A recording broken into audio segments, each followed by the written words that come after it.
Hello and welcome once again to our language skill development classes. And today in this class, we will be reading a new chapter which is from class 10th English from Unit 4 Reading C. The chapter's name is Daddy's Enduring Script, which is written by Amara Bhavani Dev.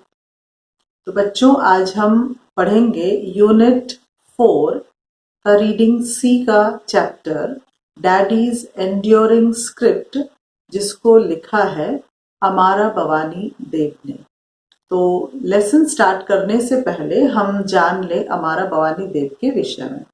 अमारा Bhavani Dev teachers high school mathematics at good shepherd convent Bengaluru. Good shepherd convent नामक एक convent school है जो बेंगलुरु में है। वहाँ अमारा भवानी देव जो है वो मैथमेटिक्स गणित की शिक्षिका है। In 2003 she won highly commended prize for her entry for a horseshoe nail in the Commonwealth Broadcasting Association's short story competition.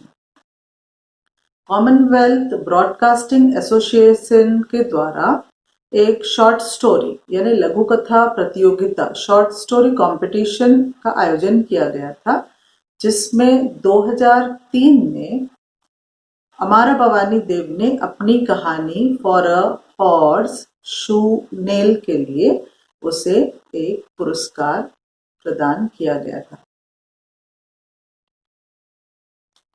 अब स्टोरी शुरू होता है इनके ड्राइंग रूम से। अमारा भवानी देव और उनके पिताजी जो हैं वो अपने घर के बैठक में ड्राइंग रूम में बैठे हैं और कहानी वहीं से शुरू होती है। Seated in our drawing room, Daddy quietly wrote into the night, the green ink from his fountain pen turning thoughts into words in his beautiful handwriting. यहाँ अमारा भवानी देव के पिता जो हैं वो अपने बैठक में बैठे हुए अपने हरे रंग के फाउंटेन पेन इंक पेन से अपने जो थॉट्स है अपने विचारों को किस प्रकार से पन्ने में उतार रहे हैं उस चीज को ये देखती हुई वहां बैठी होती है। My mother and little sister would be fast asleep in the bedroom. अमारा भवानी कहती है कि उनकी माँ और छोटी बहन अपने बेडरूम में सोई हुई हैं। But I sat huddled in a blanket. लेकिन अमारा भवानी जो है वो अपने पिताजी के सामने कंबल में घुसकर बैठी हुई है। On the cane chair opposite his desk and watched. जहां उसके पिता लिख रहे हैं उसके ठीक सामने वो एक बेंत से बनी कुर्सी पर कंबल ओढ़े हुए बैठे और अपने पिता को लिखते हुए देख रही है। It was the 1960s। ये उस समय की बात है, 1960s 1960 की बात है। We lived in Chennai। वो तब चेन्नई में रहते थे। In a smiling modest house with whitewashed walls and green windows। एक छोटा सा मामूली से घर में जिसके दीवारों पर व्हाइट वॉश हुआ है और जिसकी खिड़कियां हरे रंग की है। A big garden around it। घर के साथ एक बड़ा सा गार्डन है। And an inviting porch। और एक बरामदा है। To help make ends meet, my parents had rented out half the house। तो अपने घर का खर्च चलाने के लिए इन्होंने अपने घर के आधे हिस्से को किराए पर दे रखा है।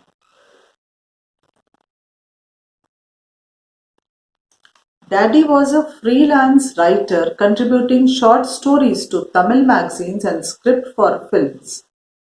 ये जो डैडी है अमारा भवानी के वो शॉर्ट स्टोरीज लघु कथा लिखते थे तमिल मैगजीन के लिए एंड स्क्रिप्ट्स फॉर फिल्म्स और फिल्म्स के लिए मूवीज के लिए भी वो स्क्रिप्ट लिखा करते थे, कथा लिखा करते थे। Although the film offers were few and far between। हालांकि जो फिल्म के ऑफर्स हैं उनके पास जो पेशकश आती थी फिल्मों की वो ज्यादा नहीं थी और काफी दिनों बाद मिलती थी। Before I was born he had once held a steady well-paying job in Trivandrum as Malayalam news reader. तो जब अमारा भवानी का जन्म नहीं हुआ था उस समय उनके पिता जो है वो त्रिवेंद्रम में एक मलयालम न्यूज रीडर यानी समाचार वाचक का नौकरी करते थे और उनका नाम उस समय किस नाम से लोग उनको ऑल इंडिया रेडियो जो केरल है वहां उनको किस नाम से जाना जाता था, नागर कोयल के पद्मनाभन. तो his name Nagarcoil K. Padmanabhan, known to all India radio listeners in Kerala. He had suddenly resigned. उन्होंने अचानक से इस्तीफा दे दिया था अपनी इस नौकरी से from AIR. AIR यानी होता है all India radio. To pursue with relentless passion his dream of being a writer. उन्होंने इस्तीफा इसलिए दी थी क्योंकि उनका अथक लगन था कि वो एक लेखक बनना चाहते थे. वो अपना इस लेखक बनने का सपना को पूरा करने के लिए उन्होंने अपने न्यूज रीडर समाचार वाचक के पद से इस्तीफा दे दिया था. Among Daddy's early friends in Chennai were actors Gemini Ganeshan and Nagesh the comedian. तो पिताजी के पहले के जो मित्र थे उन मित्रों में जेमिनी गणेशन नाम के एक एक्टर थे जो चेन्नई के मशहूर एक्टर थे और नागेश जो थे वो कॉमेडियन थे. Ganesan continued to visit us even after he became famous. तो जेमिनी गणेशन एक समय के बाद बहुत प्रसिद्ध हुए क्योंकि वो एक्टर थे और प्रसिद्धि प्राप्त करने के बाद भी वो इनको मिलने के लिए आया करते थे. I would look out star-struck as his blue Fiat drove in. जैसे ही जेमिनी गणेशन का नीले रंग का फिएट कार इनके घर के तरफ आता तो ये अमारा भवानी जो है वो स्टार स्ट्रक यानी इस इतने बड़े एक्टर को देख करके जो इम्प्रेस हो जाती थी, जो प्रभावित हो जाती थी, उस प्रभावशील नेत्रों से वो उस ब्लू फिएट कार को अंदर आते हुए देखती थी. He would tease my handsome dad. Tease यानी होता है चिढ़ाना. तो ये कहती हैं कि जेमिनी गणेशन जो है वो मेरे हैंडसम डैड, मेरे सुंदर या खूबसूरत पिता को चिढ़ाया करते थे. कॉलिंग हिम माँ पिल्लई, माँ पिल्लई कह करके उसको चिढ़ाया करते थे. माँ पिल्लई का अर्थ है ब्राइड ग्रूम यानी दूल्हा. तो माँ पिल्लई जो तमिल में जिसको बोलते हैं माँ पिल्लई उसका अर्थ है ब्राइड ग्रूम या दूल्हा. And the two would go on talking shop. और उसके बाद दोनों अपने कामकाज की बातों में हो जाते थे. One thing Daddy had gained early from his writing was mummy. तो यहाँ अमारा भवानी हमको ये कह रही है कि विवाह से पहले पिता ने जो चीज हासिल किया था, जो चीज जीता था अपने लेखन के द्वारा, वो थी हमारी मम्मी. अब मम्मी को डैडी ने कैसे जीता था? An English literature graduate and avid reader, she was a fan of Daddy's magazine stories. तो इनकी मम्मी जो है वो साहित्य की स्टूडेंट थी और एक एविड रीडर थी. बहुत अच्छी पढ़ने वाली बोल सकते हैं, जिसको पढ़ने का बहुत शौक था. और साथ में वो पिताजी का जो मैगजीन में स्टोरीज आता था उन स्टोरीज की वो फैन थी. वो स्टोरीज को वो हमेशा पढ़ती थी. तो धीरे धीरे ये दोनों जो हैं द टू बिकेम पेन पाल्स. पहले तो वो पत्र मित्र बने, मेट एंड गॉट मैरिड, फिर एक दूसरे से मिले और फिर उन दोनों ने विवाह कर लिया. Although the doe eyed beauty, doe eyed यानी होता है मृग नैनी, जिसकी आंखें हिरनी की जैसे होती है, उसको बोलते हैं डो आइड. तो इसकी माँ जो है अमारा भवानी की, उनकी आंखें बहुत सुंदर मृग नैनी जिसको हम बोलते हैं वैसी थी और वो बैंगलोर की थी. फ्रॉम बैंगलोर वॉज नो ब्राह्मण, वो ब्राह्मण जाति की नहीं थी. अमारा भवानी के जो पिता थे वो ब्राह्मण जाति के थे जबकि इनकी माँ ब्राह्मण जाति की नहीं थी. It was a huge leap of faith to marry intercaste in those days. उस समय में, इनके समय में इस प्रकार से इंटरकास्ट यानी अंतर जाति विवाह करना जो है वो बहुत मुश्किल भी हुआ करता था और लोगों को उस पर ज़्यादा विश्वास नहीं हुआ करता था। As I sat there watching Daddy, I wondered what he would write every day. तो ये पिता के सामने बैठ करके उनको वॉच किया करती थी, गौर से देखा करती थी और हमेशा ये वंडर या आश्चर्य किया करती थी कि आखिर पिताजी इतना सारा क्या लिखते हैं। I knew how he always worked on his next story at night, even as he was working on his current one at the film studios. अब चूंकि ये एक स्क्रिप्ट राइटर थे, मूवीज या पिक्चर्स की कहानी लिखा करते थे, तो इनको दो कार्य करना पड़ता था। एक तो स्टूडियो में जाना भी पड़ता था और स्टूडियो में जाकर अपने जो कथा है उस पर उनको काम करना पड़ता था और साथ में रात में इनको अपने दूसरे फिल्म के स्क्रिप्ट पर भी उनको काम करना पड़ता था। My big hit is just a script away, he would smile, his deep dimples showing. और वो हमेशा ये बोलते थे कि अब मेरा जो ये स्क्रिप्ट है वो अब एक हिट फिल्म बनने वाला है। बस मेरा स्क्रिप्ट जैसे ही पूरा हुआ कि वो एक हिट फिल्म बन जाएगा। और ऐसा कहते हुए जब वो मुस्कुराते थे तो उनके गालों पे डिम्पल्स यानी गड्ढे पड़ जाते थे। अब जो डैडी है वो अमारा भवानी से कहते हैं, आरंट यू स्लीपी? क्या तुम्हें नींद नहीं आ रही है? No, I would mumble, although I had often dozed off in the chair and he would carry me to bed next to mum. ऐसा कहते हुए कि मुझे नींद नहीं आ रही है, फिर भी अमारा भवानी वहां बैठे बैठे डोज ऑफ यानी ऊँघना, उसे नींद आते रहती थी और वो वहां ऊँघते बैठे रहती थी कुर्सी पर और उसके पिताजी उसको उठा करके उसकी मम्मी के पास ले जा करके सुला देते थे। I would dream of reams of white paper. Reams यानी होता है पेपर का एक गोलाई में बंधा हुआ होना। तो ये जब सो जाती थी, इसको नींद जब आता था हमारा भवानी को, तो वो सपने में क्या देखती थी? Reams of white paper filled with green writing. ऐसे दिखती थी कि बहुत लंबा चौड़ा जो कागज है जिस पर हरे रंग से लिखा हुआ है, एंड ऑफ वैलियंट हीरोज, बहुत सारे ब्रेव यानी साहसी heroes, good always triumphed over evil, सच्चाई या अच्छाई का हमेशा बुराई पर जीत होते हुए, and dad's heroes were always good, क्योंकि इसके पिताजी जो भी कहानी लिखते थे, जो भी स्क्रिप्ट लिखते थे फिल्म के लिए, उसमें इनका हीरो जो है वो हमेशा अच्छा हुआ करता था, हमेशा बुराई पर उसकी जीत होती थी। तो इसी प्रकार के वो सपने भी देखा करती थी। When I was 10, he gave me Harper Lee's novel To Kill a Mockingbird. जब अमारा भवानी 10 साल की थी तब उसके पिता ने उसे हार्पर ली नाम की एक लेखिका का एक नॉवेल उपन्यास उसको पढ़ने के लिए दिया था जिसका नाम था to kill a mockingbird, rather new book then. उस समय ये नया नया प्रकाशित हुआ था। Just one story like that is enough for a lifetime, he said. और उन्होंने वो पुस्तक को देते हुए अमारा भवानी से ये कहा था कि इसके जैसे सिर्फ एक कहानी और पूरा जीवन बन जाता है। I sensed the longing in him. He had a body of work by then, but a big hit eluded him.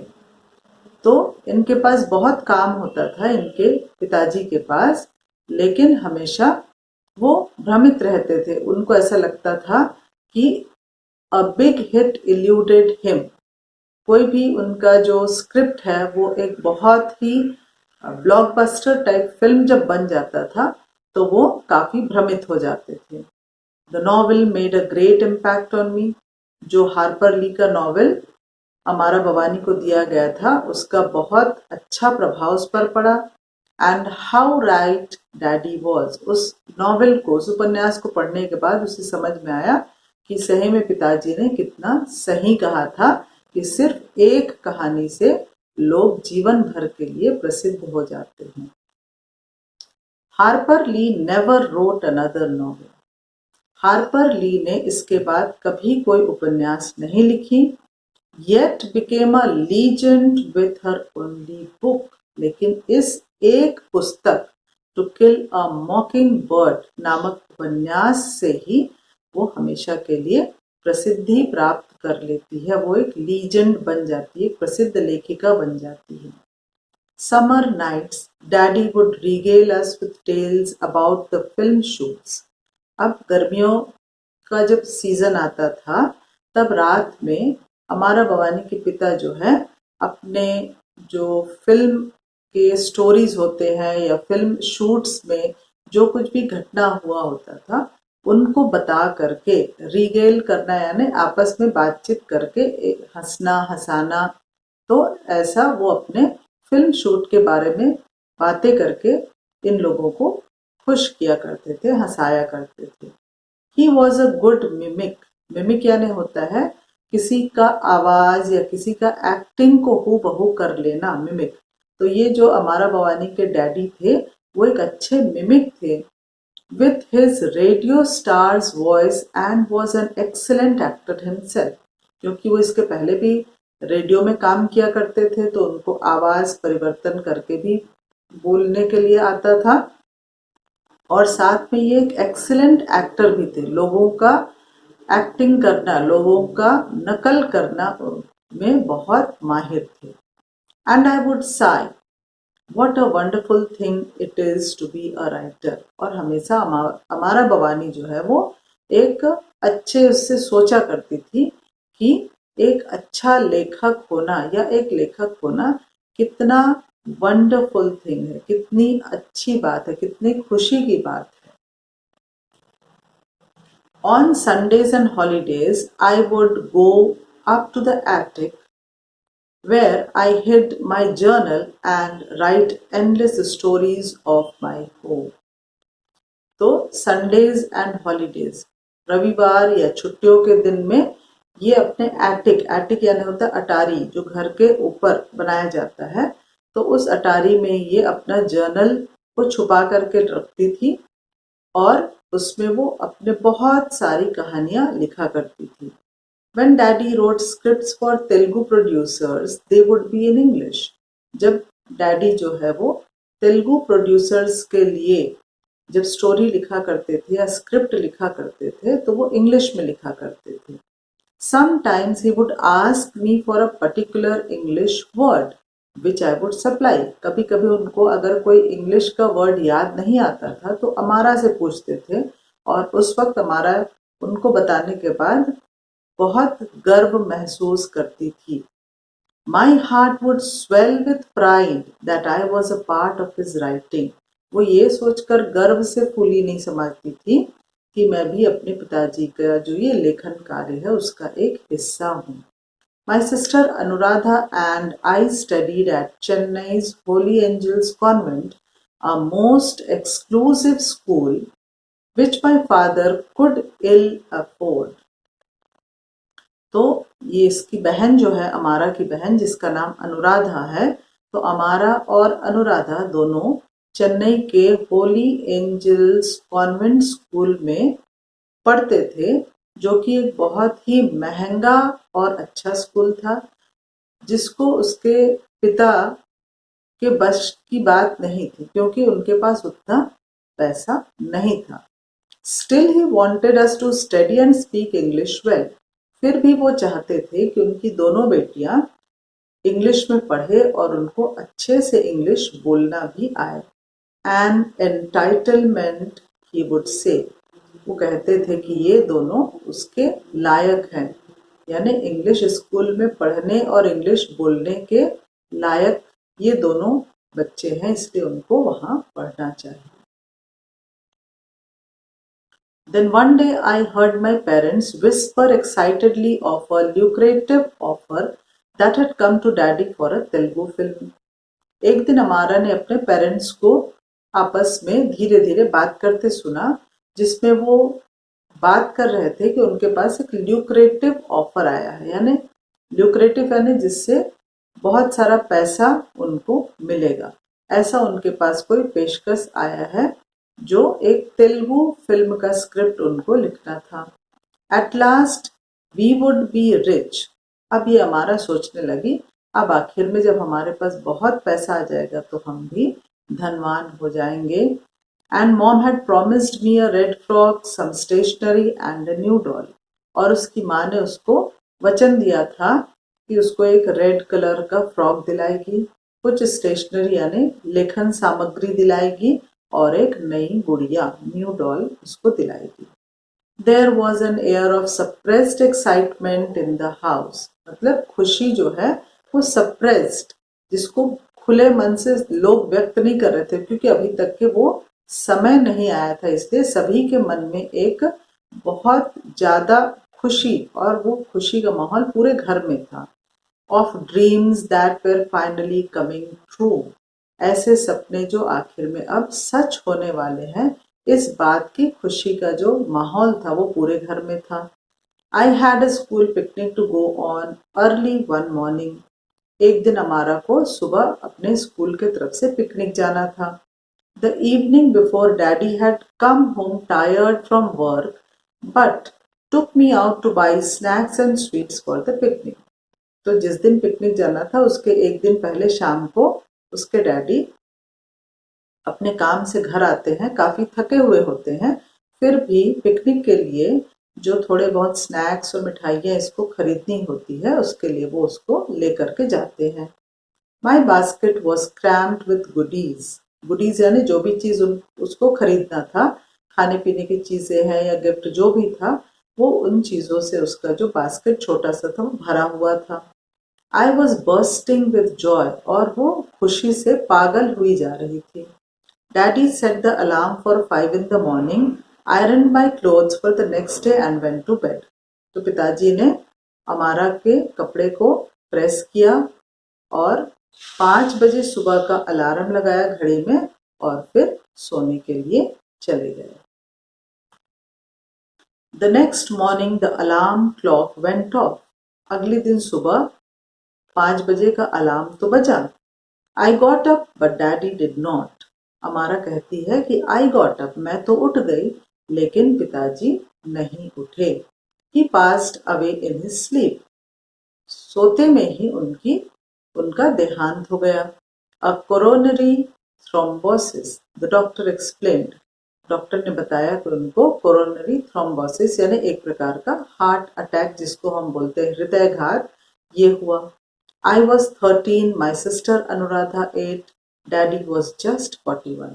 तो उस समय ये अमारा भवानी सिर्फ 13 वर्ष की थी, उसकी बहन अनुराधा जो है 8 वर्ष की थी और पिताजी जिसका देहांत हुआ वो सिर्फ 41 ईयर्स के थे।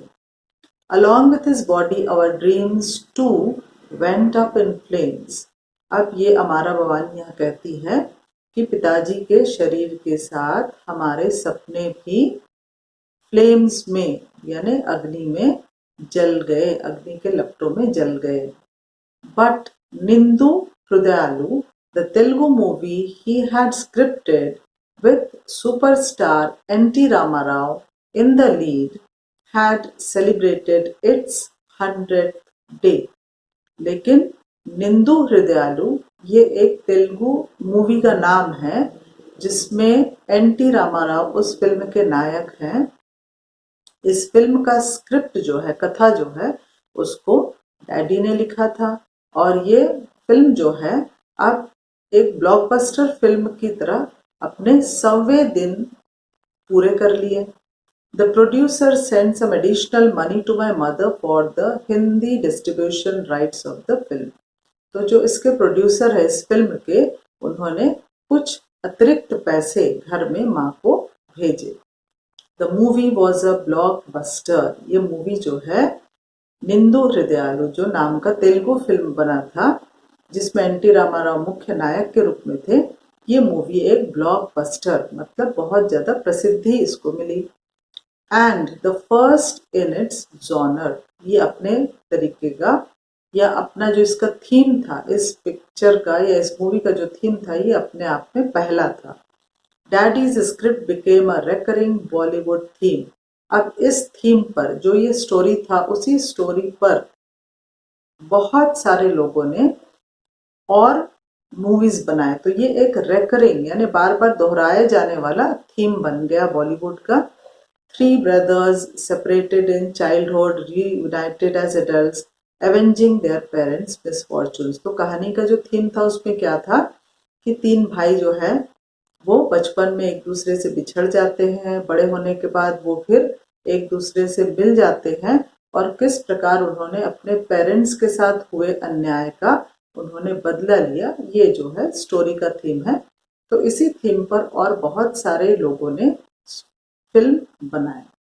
Another Telugu producer had visited us to offer his condolences. एक और तेलुगु प्रोड्यूसर है जो इनके घर अपना कंडोलेंस यानी उनके पिता के मृत्यु पर अपना जो दुख व्यक्त है वो करने के लिए आते हैं, इनको सांत्वना देने के लिए आते हैं। He remarked ruefully यानी एकदम दुखी होकर के उन्होंने कहा that my father's script for him was left half done. तो दुखी होकर उन्होंने बताया कि इनके पिताजी इनके पिक्चर के लिए, इनके मूवी के लिए जो स्क्रिप्ट लिख रहे थे वो अधूरा रह गया है।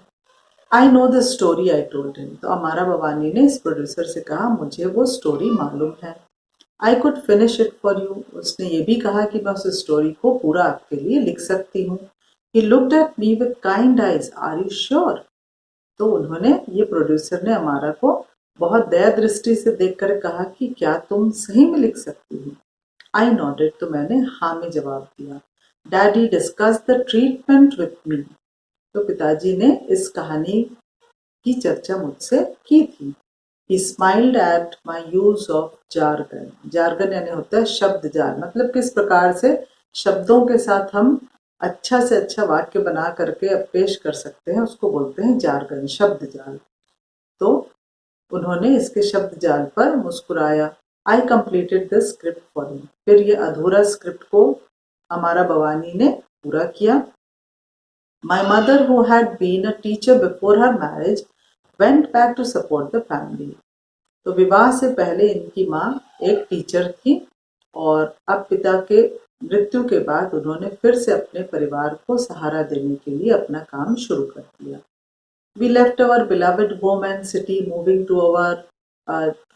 to my mother's ancestral home in Bangalore. तो फिर उन्होंने अपना वो घर छोड़ा, अपना शहर छोड़ा और माँ के पुराने घर में वो बैंगलोर शिफ्ट हो गए पूरी family.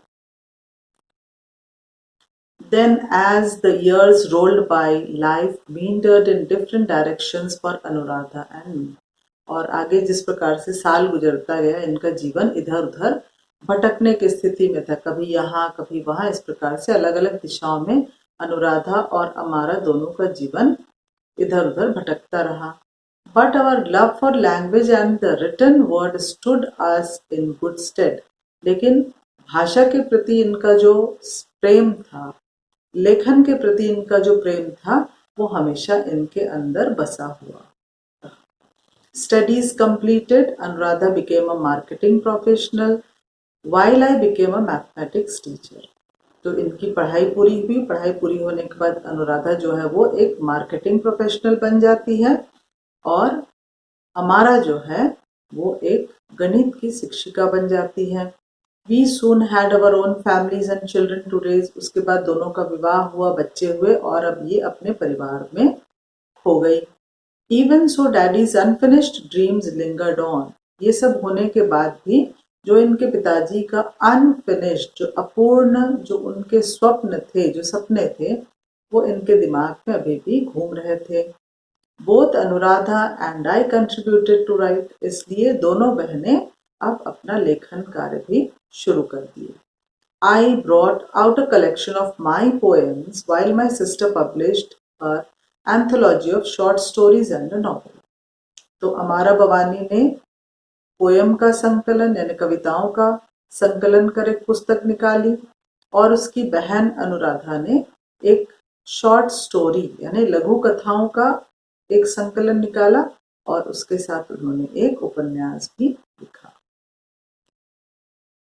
In 2003, my entry for a horseshoe nail in the Commonwealth Broadcasting Association's short story competition won a highly commended prize. 2003 में कॉमनवेल्थ ब्रॉडकास्टिंग एसोसिएशन द्वारा एक शॉर्ट स्टोरी कंपटीशन यानी लघु कथा प्रतियोगिता रखा गया, जिसमें अमारा बवानी ने अपनी कहानी for a horse shoe nail, ये कहानी को उसने इस प्रतियोगिता के लिए भेजा और वो इस प्रतियोगिता में जीत हासिल की और उसको अवार्ड भी मिला, प्राइज मिला। Selected from 3,700 stories, the competition was tough. इस प्रतियोगिता में 3,700 कहानियां आई और इन 3,700 कहानियों में से अमारा की जो कहानी थी, जिसका नाम था for a horse shoe nail, इस कहानी को चुना गया और वो मानती है कि ये प्रतियोगिता काफी टफ था। द जजेस इन्फॉर्म्ड मी, जो कहानी के जो कंपटीशन के प्रतियोगिता के जो जज थे उन्होंने इन्हें बताया। Your story was beautifully told, तो जजेस ये भी उसको बताए कि तुम्हारा जो कहानी था बहुत बेहतरीन तरीका से कहा गया था, एंड वेरी वेल रिटन, और बहुत अच्छा से लिखा भी गया था। Centered on an organ donation racket, it was set in a remote Tamil Nadu village, but read across the world. तो जजेस ने ये भी बताया कि उनका जो कहानी था, अमारा का जो कहानी था, वो कहानी का मुख्य थीम जो है वो था ऑर्गन डोनेशन रैकेट। जो अंग दान करते हैं उस अंग दान में किस प्रकार का धोखाधड़ी चल रहा था, और ये कहानी जो है वो एक रिमोट तमिलनाडु विलेज यानी तमिलनाडु के एक गांव जो है, रिमोट गांव, एकदम अंदर का एक गांव, उस पर ये कहानी बना था, जबकि इस कहानी को पूरे विश्व में पढ़ा गया। A UK doctor used the story as a topic for debate among his university students. तो इस स्टोरी में जो ऑर्गन डोनेशन रैकेट के बारे में जो कहा गया था, उस थीम को लेते हुए, उस टॉपिक को लेते हुए यूके यानी यूनाइटेड किंगडम के एक डॉक्टर ने अपने यूनिवर्सिटी के विद्यार्थियों को एक डिबेट यानी वाद विवाद का टॉपिक बना करके इसको यूज किया। The following year it was Anuradha's turn, अगले साल अब अनुराधा की बारी थी। She too won a highly commended prize for her story, Anuradha ने भी अगले साल, पहले साल अमारा को मिला उसकी कहानी हॉर्स शू नेल के लिए, उसी प्रकार से उसके अगले वर्ष जो है उसकी बहन अनुराधा को भी ऐसा ही पुरस्कार मिला। Today my elder daughter Darshana Ramdev is a journalist with the Deccan Chronicle. अब ये जो अमारा भवानी है उसकी बड़ी बेटी जिसका नाम है दर्शना रामदेव, वो डेक्कन क्रॉनिकल में एक जर्नलिस्ट का काम करती है। She always wanted to write. अब देखो ये दर्शना भी, उसको भी लिखने का शौक है।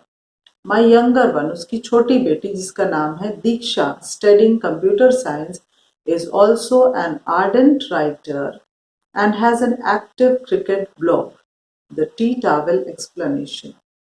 अब इसकी जो छोटी लड़की जिसका नाम है दीक्षा, जो कंप्यूटर साइंस की पढ़ाई कर रही है, वो भी एक लेखिका है और उसका एक एक्टिव क्रिकेट ब्लॉग भी है जिसका नाम है द टी टावल एक्सप्लेनेशन। और ये इसकी जो छोटी बेटी है दीक्षा, उसका क्या कहना है कि I am going to be a cricket writer one day, मैं तो एक दिन क्रिकेट राइटर बनूंगी।